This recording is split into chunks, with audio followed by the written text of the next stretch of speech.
Well, thanks so much for joining us for our first monthly leadership podcast, Faithfully Living, Faithfully Leading. And I'm super excited about our first guest, Amy Robinson. Amy, thanks so much for being here and being our first guest and our guinea pig. And this is going to be awesome. Yeah, it's going to be fun. And I really appreciate you taking, kind of choosing me to spend some time with you today. I'm really looking forward to our conversation. Oh, gosh. Well, when I think of high impact leaders that are faithfully leading and faithfully living in the world, I do think of you. Just a little bit of a background for you. You are the vice president and CFO and chief administrative officer at Kresge Foundation. And gosh, you've got award after award. Also, just 2017 AICPA Woman to Watch, the D Business Magazine 2017 Powered by Women issue, and then 2011 Crane's Detroit Business CFO of the Year. And so just clearly our industry leader of just amazing talent. But, first, why don't we just tell us about your family. Sure. So my immediate family, I have a husband, Kevin, and I have two boys, Luke and Brendan. And then Kevin has two children who I now call my own. Kyle is 20 and Dana is 17. And it's been really fun and challenging to blend families and to really learn how to kind of love and grow as a family together. It's a unique situation when you bring two different households together, but I think we've managed it pretty well, and it's awesome to have a girl in the house. Sure. And then my extended family, I'm number 6 of 7. Yeah. And so I grew up in the Thumb in Memphis. My mom and dad were married almost 60 years before he passed away in 2013.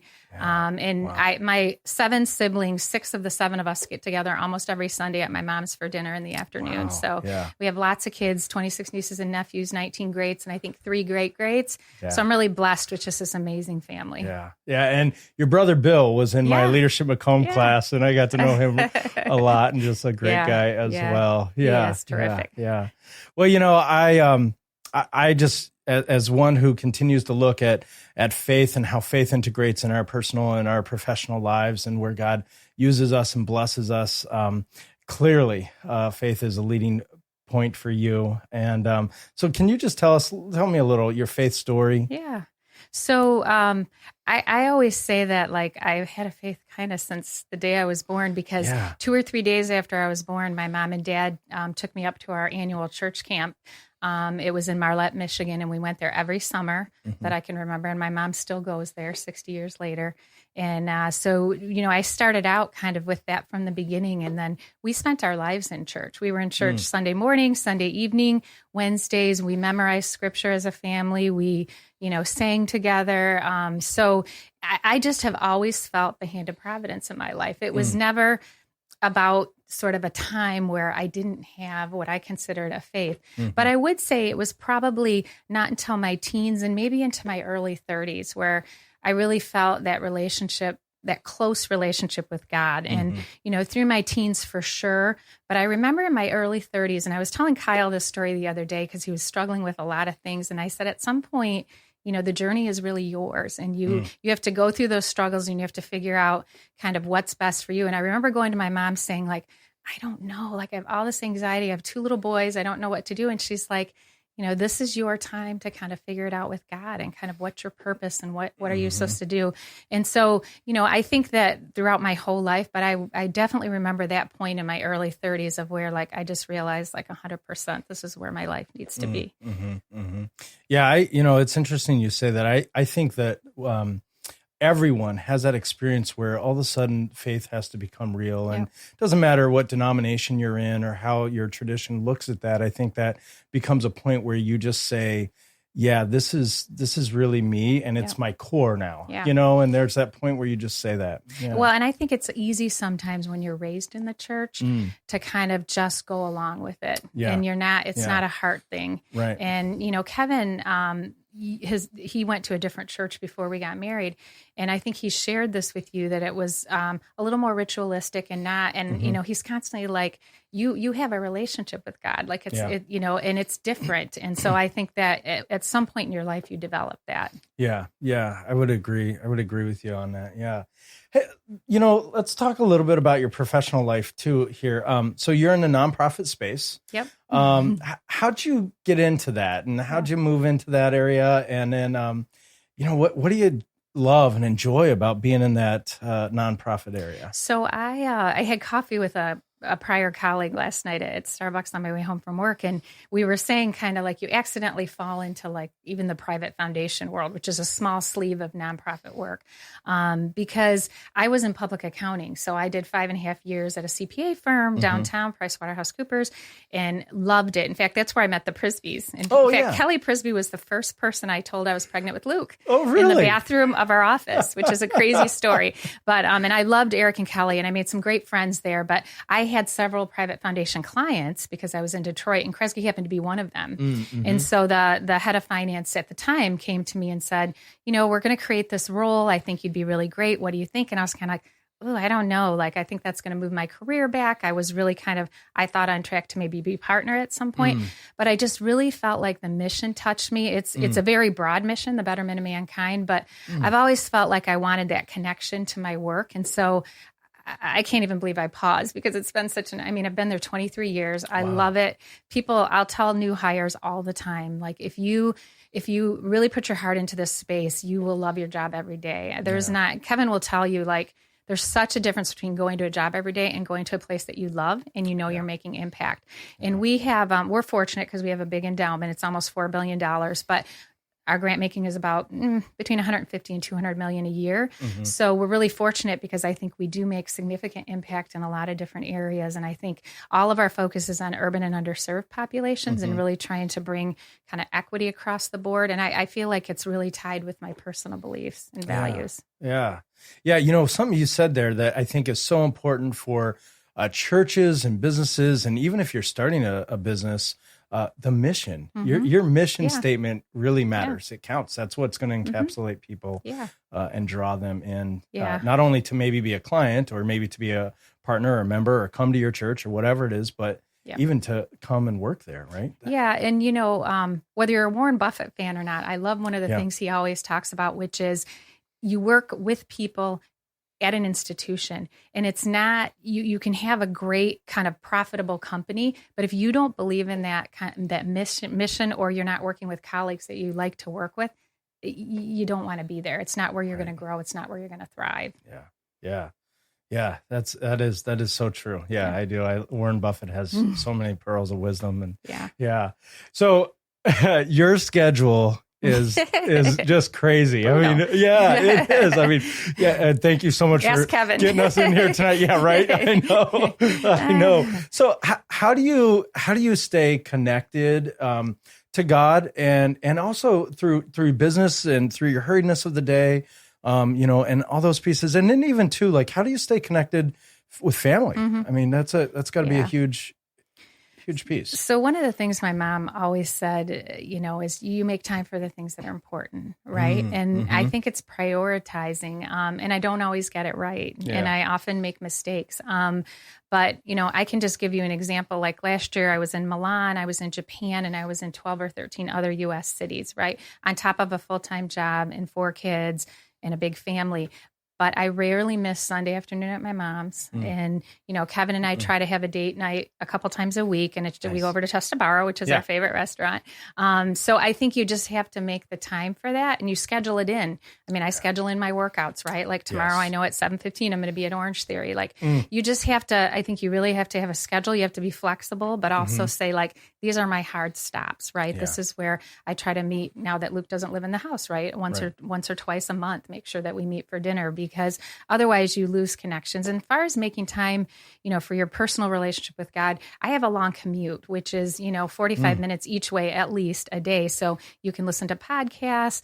For a long time, I was listening to the audio Bible. You can put praise music on. A lot of times I keep my prayer list handy in the car because you don't have to have your eyes closed. I try to use time when I have it. And so it doesn't always have to be right before bedtime and right when you get up. It could be the middle of the day. It could be my lunch hour. And I think also staying connected with other Christians and friends. because I think that's important. And my family, they hold me accountable. Yeah. I just listening to a podcast recently, and I just have started this, where they were talking about scheduling and just productivity, and talking about how don't create task lists because task lists take time. Mm-hmm. Just put the task in your calendar. Yeah. And then, your calendar is going to be full, but everything takes that time anyways. And so if you want to get it done, put it in your calendar professionally and personally, and then hold to that, and then realize when you say yes to something, it's going to bump something. So you've got to prioritize what's getting bumped if you're going to say yes. Yep. And, that then sounds kind of like you do the same type of thing. We do. And I mean, I have my work calendar, but Kevin and I have a shared calendar. Yeah. So everything that has a little house in front of it means it's home. Yeah. And I think it's just a good visual reminder of why that's important too. Yeah. And I think it's a balance. Yeah. It's a dance. And sometimes, like I said, it works really well. Other times things get a little messed up, but Yeah. Oh, that's so great. So you kind of have talked a little bit about this, but can you go a little further? Tell me a little, how does your faith integrate into your work? I mean, you're a CFO, right? I mean, going, and nonprofit, but not Christian nonprofit, right? Yeah. So how does your faith balance into that? Yeah. I mean, I think about it in a couple of different ways. One way I look at it is it's just showing up in a way where you're aligned with your values, right? So, integrity, your faith, grace, all of those things, I think you show up as a leader that way. You need people to trust you. And so I think it's showing up in a way that is the way Jesus would show up, right? It's giving a good example in the workplace. I saw Ernie Harwell, one of his last speeches before he died, and I think he was a great Christian man, and my dad loved him, and I have great memories of sitting in the car with my dad listening to him. And he said, if I had to choose between being right and being kind, I choose kind. Wow. And I think as a leader, a lot of times you want to be right, and then you sort of lose that battle or the war by picking those battles constantly. And I think what I've learned is it's okay to be kind. And I got a lot of push early in my career, especially as a female, right? Like you had to act like a man and you have to be tough. And I can make hard decisions, but I also, I hope, do it in a way that shows Christ's love versus, making decisions and being harsh and unkind. And so I think just in showing up that way, you're integrating your faith. And I think just more overtly, if someone's going through an issue, you just say, I'm going to pray for you. Yeah. And, they may say, I don't want you to do that. But I have a really good Muslim friend at work, and we always say to each other, I'm going to pray for you. Right. Two different faiths, but I think you can find that ground where, you're kind of able to support each other, even if you're not on the same page. Yeah, two different faiths, but one love for one another. Exactly. Right? Yep. Yeah, that's pretty good. I listened to a guy named Craig Groeschel, and one of his taglines at the end, he always says, is that people would rather follow a leader who's real than a leader who's always right. Yep. And kind of that same type of thing, right? Of just be kind, right? Choose kind, choose real, choose authentic over just always being right. Well, and I feel like I've kind of always had a servant leadership approach. And we've learned a lot over the last couple of years at the foundation about Greenleaf servant leadership. And I think it's exactly that, right? It's influence versus authority. It's listening. It's kind of showing up in a very different way than that authoritarian leadership that we used to think worked well. And quite frankly, with millennials, it doesn't work at all. So you have to learn to change your leadership style. Yeah. There is great power in leading through influence. And really, if you want to know if you're a leader, it will be how much influence you have. The titles don't mean anything, right? If you have no influence, but you have the greatest title, it doesn't matter. Right? And one of the other things I would say I've learned, especially the last 5 to 7 years, we've really been on a journey kind of around diversity, equity, inclusion at our work, and specifically around racial equity. And I mean, if you look at the life of Martin Luther King and a lot of other leaders, it really was around that servant leadership, but also trying to kind of look around and listen to others who may be in a different place because of whatever has happened kind of structurally in our country. And I think that's really helped me in my leadership journey because I'm trying to bring in other voices and kind of be more open to hearing other ideas. And I think that's made our team just work better. Yeah. Wow. Yeah. So let me ask this question. If you could look back and, talk to yourself, your younger self, right? What's maybe a piece of advice or a gift that you now know and treasure that you would say, man, I wish my younger self knew this? I think it's probably just confidence. I think with humility, right? Like, Right. I don't think I would want to be arrogant, but I also feel like often I didn't speak up. And if I had, it would have probably made a difference, or more of a difference. And I had someone tell me once, I'm the only female on our executive team, right? And so I had my controller who works directly for me say, Amy, you don't sit at the table. And I'm like, what do you mean? And she said, when we go in the boardroom, you always sit in one of the outside seats and you kind of let everyone fill in the table. And I said, well, I do that because I feel like I want all of you to have a seat at the table. And she said, but you're a leader and we need to see you in that. If you see it, you can be it. And it was really kind of a profound statement where I thought, I was trying to sort of let someone else come in, but they were seeing that as me not taking, a leadership role. So I think it would be just, be a little more confident, be at the table more. I'll give you another example. Yeah. I just went off a mutual fund board that I loved, and it was it was mission-based. It served all nonprofits. And I remember I would study all the material and we'd get to the meetings, and then of course it's all guys, because a lot of times I'm the only female, in the room. So it's 3 other guys on the board. They'd tick through all their questions and go, oh, Amy, do you have anything? And I'd be like, oh, they got everything on my list, right? Because I didn't speak up. So I think that's what the point I'm trying to get to is, like, you got to speak up. Yeah. Let me just kind of diverge a little bit here too, because I really, my mom was the first woman in her field in the entire insurance industry. And I just remember as a kid hearing her talk about breaking through those glass ceilings and also what that was like. It was definitely, that was through the 80s. But I remember too, just kind of, I think that shaped a lot of my values for understanding and seeing today of especially equality of gender. Yeah. And so can you just share, like, what would you say to a young woman or a young girl that is wanting to get into leadership roles? Just how would you help them? Yeah, I think you just go for it.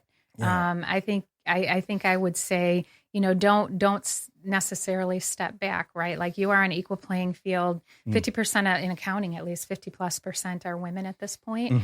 And so, I wouldn't hold back. I wouldn't sit back, but I also wouldn't be overly aggressive. I would be yourself. Like, I have a particular way that I approach problems.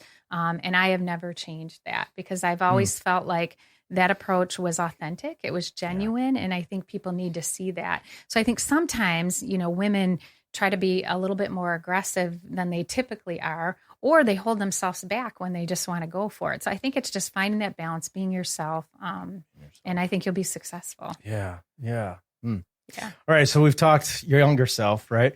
Where do you want your 10 yourself? Where do you want to be? Yeah. What are you excited about coming up that you're getting ready for? So, Kevin turned 50 last year, and I just turned 51.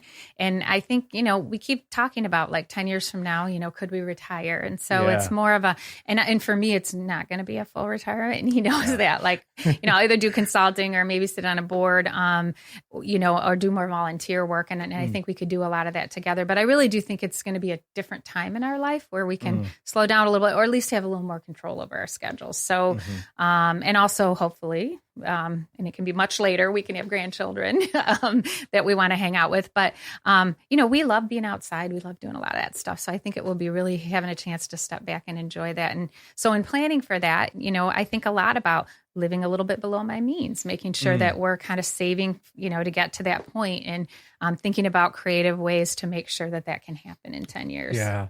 Yeah, you really, for a dream to become reality, you actually really have to do stuff to make it real, right? Yep. You can't just say, I dream this and then do nothing to be ready for that, Without a plan, the people will perish, right? So, right? Yeah. Absolutely. Absolutely. Exactly. Yeah. So, yeah, let me ask this question. What was the greatest day of your life? If someone says, hey, what's your greatest day? What would you say? So, the boys and I have we laugh about this question all the time, because I always say it was the day they laid Luke on my chest, right? Because he was my firstborn. And it was just the most amazing experience. It was a great birth. He was perfect.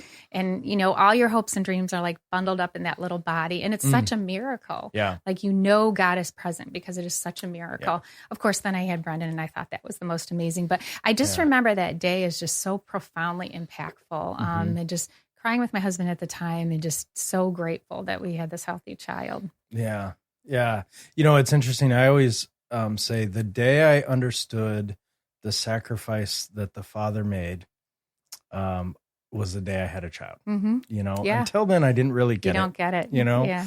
But now I get that I would do anything for my child. I would give my life in a heartbeat for my children. And that really is. Yeah. I think every parent must say that to their child, because I think I said that to one of the boys this week. Like, I really would. Yeah. And I mean it. It just, we do mean it. But I think, and I also, you do say that, like, you won't know until you have a kid. Right. And once you do. Right. Yeah. That moment is really a special moment. It really is. Yeah. Yeah. So let me ask now a little bit. Tell me about your leadership style.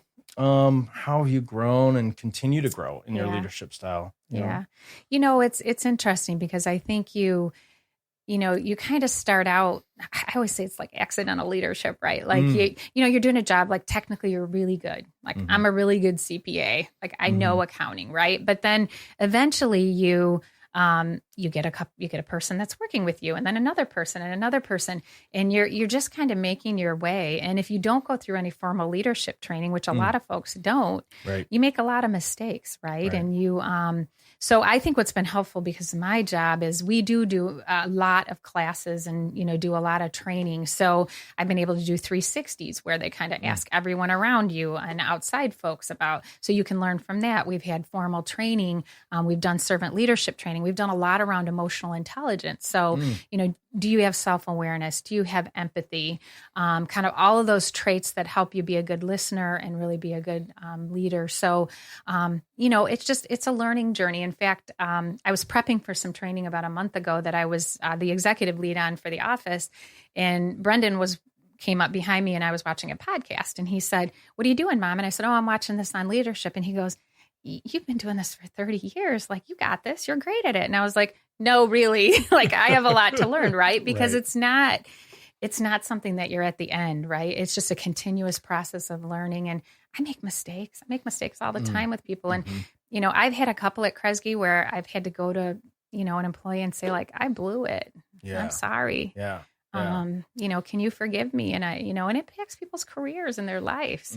And so it's kind of a heavy burden being a manager, right? Because you care about the people that you work with, and, they trust you and they trust you to be looking out for their best interests. So it is definitely a continuous learning process. And so hopefully by the time I retire, I'll have it down. It's interesting. I think the ability to recognize a mistake and then apologize for that mistake is something of just character integrity, right? That's our faith journey as well. But too, I mean, the ability to do that, and then the impact it has on those that you're actually apologizing to is amazing. And I think, a lot of that has to do with the company's culture too, right? I think the company culture or the church's culture or the corporation, it has to be one where you can admit you made a mistake. And folks aren't going to take risks if they don't see leaders who are willing to say, like, it's okay that we screwed up and we're going to work forward, right, to a good solution. So I think it is part of the culture. Because if you feel stifled or you're worried about making that mistake, you're not going to take risks. One of my favorite verses I've always shared with the kids, and I think about this one a lot at work, is Psalm 56:3, which is, "When I'm afraid, I will trust in you." And we used to say it a lot before the boys went to bed, right? And I think about it a lot at work because I'm afraid sometimes, right? Yeah. I'm handling a lot of money.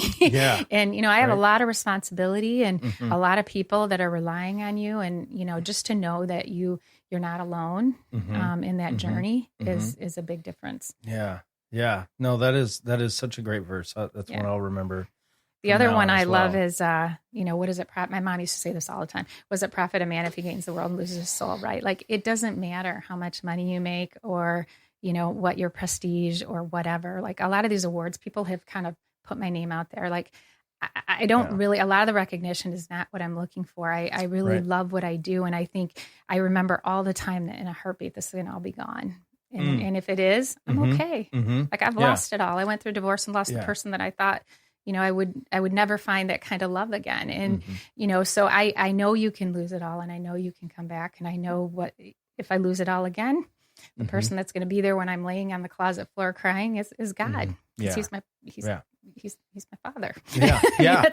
Right. So yeah, absolutely. That Job story and boy, what just a sense of hope that gives to say, I can be bold. I can walk with trust and faith. And if I lose it, God's right there, and he's going to restore whatever, and it's going to be well. Yeah. I have a little piece of a poem on my desk, and it starts out, hope is the thing with feathers, right? It's like this idea of a bird, and that there's always just this ability to kind of move on. And I think we get that from our relationship with God. And I think, if you don't have that, I just don't know how you go through some of life's trials. I mean, some of the things that we've been through as a family, it's just, I don't know.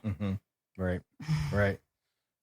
Yeah. There's definitely some, and that's with our faith is we don't know, because we realize how much we depend on our Lord, or our faith to carry us through, right? To give us the ability to take that next breath and to take that next step, right? Sometimes it's 1 second at a time. It is, but it's still. Yeah, it was interesting you said that, because I had mentioned I'm meeting my niece tonight who's going through a really rough spot. And, one of the things I was going to tell her that was so profoundly helpful for me going through the divorce was my friend said, you'll just get through the next minute, and you'll get through the next hour and the next day and the next month. And I did. And eventually I was okay. And the boys were okay. And my ex-husband was okay. And so I think, we just had to, I think you do have to remember that it's just about kind of taking a deep breath and just getting through it.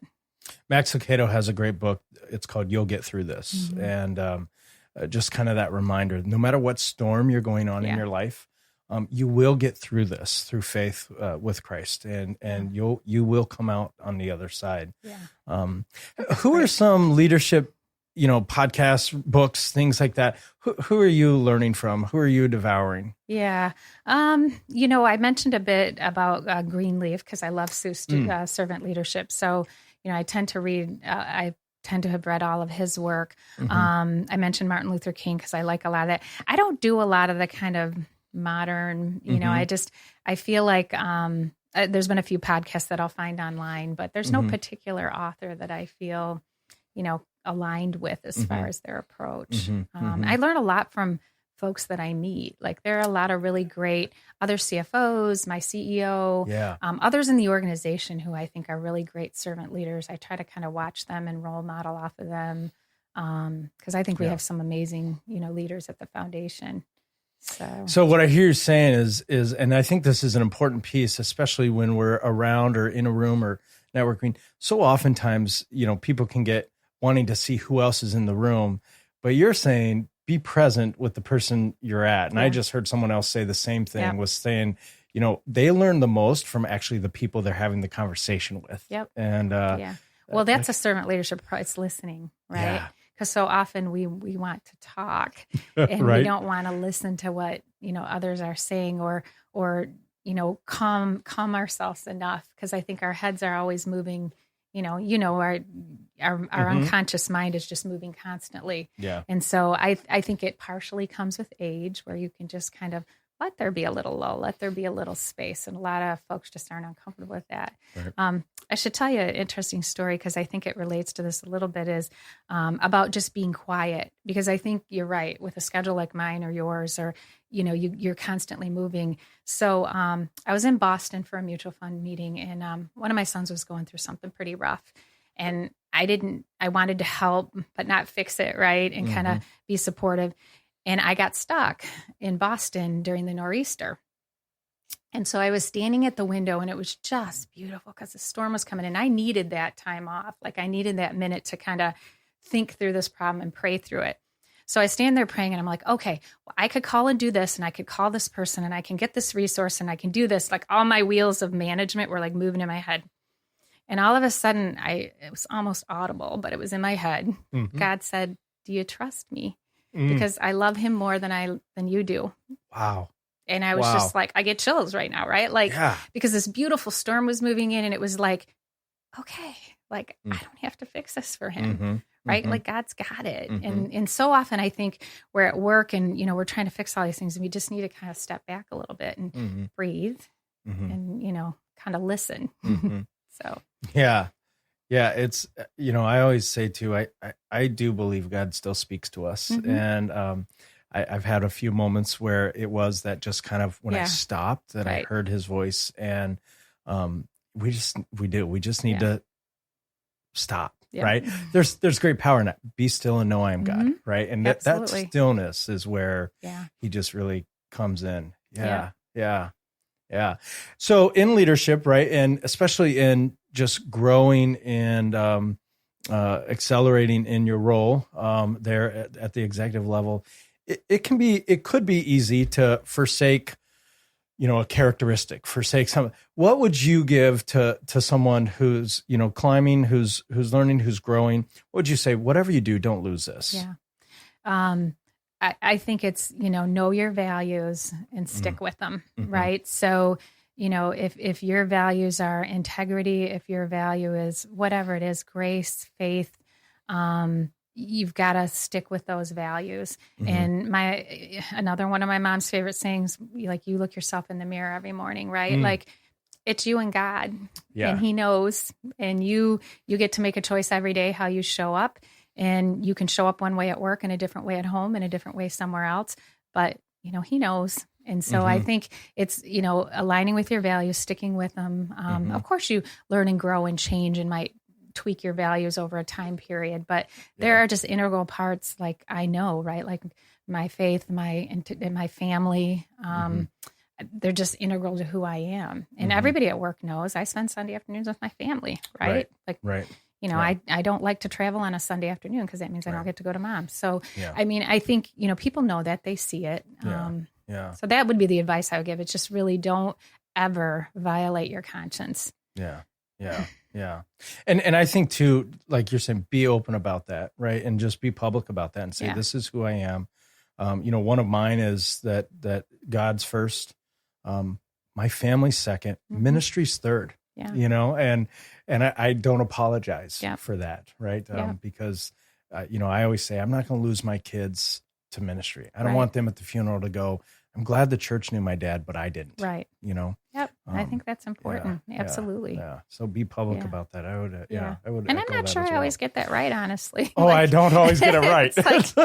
I mean, honestly, like there's a lot of times where I'm like, but Well, sometimes I have to apologize to my kids, right, and say, "Dear, I'm sorry, honey. Right. And that was I messed that up. So. But I think that's good because I think they see you're vulnerable and that you're willing, and that's an important message to the kids. Yeah.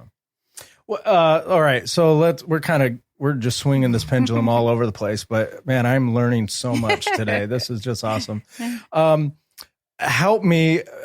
What's like one productivity tip?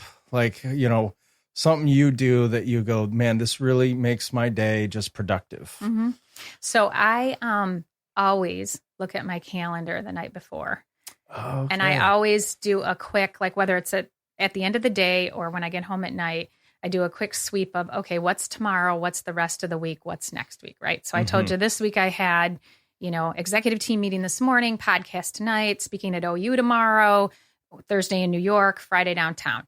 But I know what all those are. I know what I need to be prepared for. Like I have your notes. I know what I need to do. And so, yes, it's a lot, but I kind of got it right. And You're so prepped. I think it's just being ready and kind of looking ahead. And I do that out, I look out 2 weeks, 3 weeks, a month. So I kind of just in general know where my bottlenecks are. Like this week is a tough week. Next week is a lot better. So it also helps me to say, okay, I'll get through this week. And then next week I have a little bit of a breather. And the next week doesn't look too bad. So, it just kind of helps me mentally be in a good space. Okay, good. Yeah. In email, I don't know the answer to. I mean, I have 775 items that I need to look at in the next few days. I don't even know how. I'm email's a beast. Yeah, I'm anxious for you. I'm like a zero inbox person, and I can never get there. Me too. I work really hard on that. Yeah. One thing I learned about email or just productivity, and I've started to try to do this a little bit better. I get a lot less emails than you do, but so I don't know if this will work. But I only check my email every day at 4:00 is the time I will respond and check email. And it's been fascinating to watch my productivity. Yeah. I mean, so, I mean, it's just because I found myself, I could never like bear down on something because I was doing it. Then the email pop up on my computer and I'd go answer that and I'd be like, okay, where am I at? And I thought, well, wait a minute, I'm stealing from this for this. And I'm not even giving this the full attention because I'm going, I got to just get back to this. Yeah. I don't know. My problem is I'll have someone knocking on my door saying, oh, you didn't sign that, or why didn't you hit that in DocuSign? I have to triage it a little bit. But your priorities are much more than mine, right? Yeah. So let's ask this: what is one of the toughest or most difficult learning moments for you? And then how'd you move forward? How'd you move through that? Yeah. I mean, personally, it was really, really the divorce. I mean, I felt like a lot of it wasn't my fault, but some of it was. And so it was really just kind of accepting that the life I thought was going to be wasn't, and that wasn't God's plan. And that was hard for me. And I remember, my mom saying, because I was like, well, I have to hold him accountable. And she was like, no, you don't. That's the Holy Spirit's job. You need to just back off, right? And you don't need a bitter root. And so it was a big learning, right? About just stepping back and really trusting God for what was next in my life. And I think role modeling for the boys. Professionally, I think some of the learnings were really around when tough situations come up, really being able to still kind of maintain your values, right? Like there are times where, people just do really awful things, and you have to kind of step back and say, okay, I'm going to let this play out. And that's hard to do. It's hard to do when you have such a sense of what's right and wrong.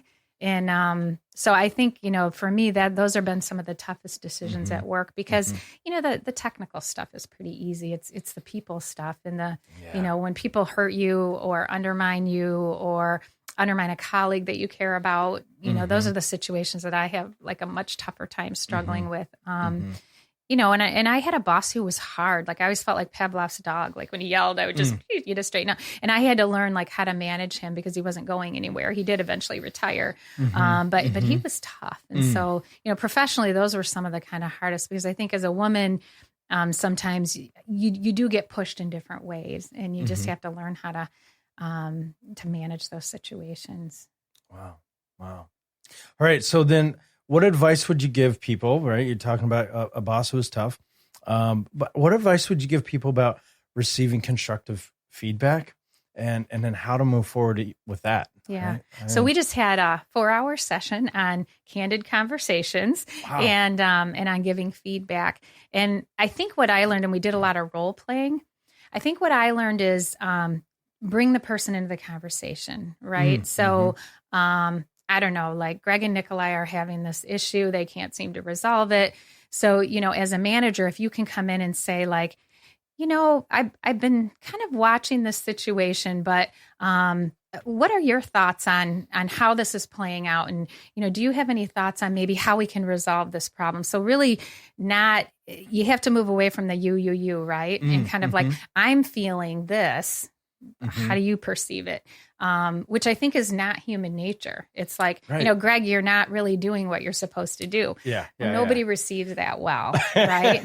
So, if I say to someone like, I've observed you, watching this and what the impact is, because why do they care if they don't know what the impact is? So when you don't hit your deadline, then Cheryl has to stay 2 hours late. Yeah. And that's not really fair to her. So how can we figure out a way to work through that? So I think, I think if folks could learn on the other side, like your managers just really try, it's about the work, right? How do we get the work done? And so figuring out what's the impact and then backing up to, okay, so if these things happen, we can make a positive impact. I thought that was really helpful as part of the session to kind of think about that and role play it a little bit. Yeah. That is really, really, really insightful. Because I think it's easy to get and just quick to just do the, hey, you didn't do this. Right. And kind of that fear and like, I expect this to be done. Yeah. Right. And, but does that really help where if they see an impact of, well, how, by me not doing that, how did that affect someone else? Yeah. What does that mean? And in our world, it's a little easier to show because if you're producing financial statements, there's a path to getting there, right? So you back it up and say like, if you don't do these things, you're not getting there. So it depends on the situation, and a lot of times it's hard too, right? You got to pull the emotion out of it. Yeah. And it's hard as human beings to do that, and just kind of chill a little bit and say, like, I always say, it's not rocket science. We're not saving lives at Kresge, really. I mean, maybe we are because we have impact on people, but it's not like being a surgeon or something, right? And so, sometimes we just take ourselves way too seriously. Oh, right. And you have to just say, like, it's not that big of a deal. Right. Like, I'm sorry, the deadline could be tomorrow morning. It really doesn't need to be in at 5. Yeah. Just relax. Yeah. So I tell our team oftentimes, we've been here 165 years as a church, and I go, listen, folks, whatever we're doing, Emmanuel's here 165 years before us. They're going to be here 165 years past us. Yeah.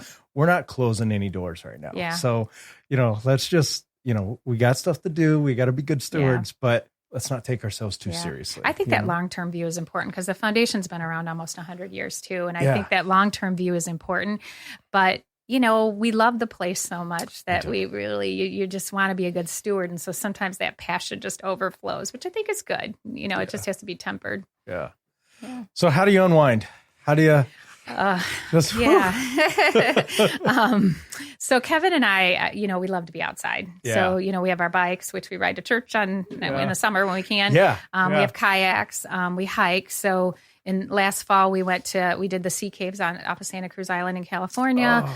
We were just in Austin a few weeks ago, and we hiked a lot outside the city, and they have a lot of green, like beltway trails. So whenever we go on vacation, that's what we do. But we love being like 2 weeks in the summer. We always go up north, and, we'll bike 15, 20 miles a day. We'll hike. Kevin always tries to kill me with, like a 15-mile walking hike with bugs everywhere. But so, that's how, and I work out regularly. I just think that mind, body, spirit is just such an important, and a lot of times we're missing one of the parts. And I think you just really have to protect all of that. I think I learned that through, growing old, but also going through the divorce. It's just really, you've got to take care of yourself. And I think as a mom and as a woman and as a working mom outside the home or not, we tend to just focus on taking care of others. And it's that self-care is such a critical, that's not selfish. I learned, but I used to feel like it was selfish to take time to go to a workout away from my family, but I don't feel that way anymore. No. Interesting. Yeah. Wow. Yeah, I would agree. And I need to do that a little better too, as well, and that, physical health, spiritual health, emotional health, all that really, really matters. Amy, thank you so much for spending some time. And I have learned so much, and this has just been so great and just awesome. And so thanks everyone for watching and joining us. And let's just continue to put faith first and faithfully lead and faithfully live. So thanks a lot. Thank you.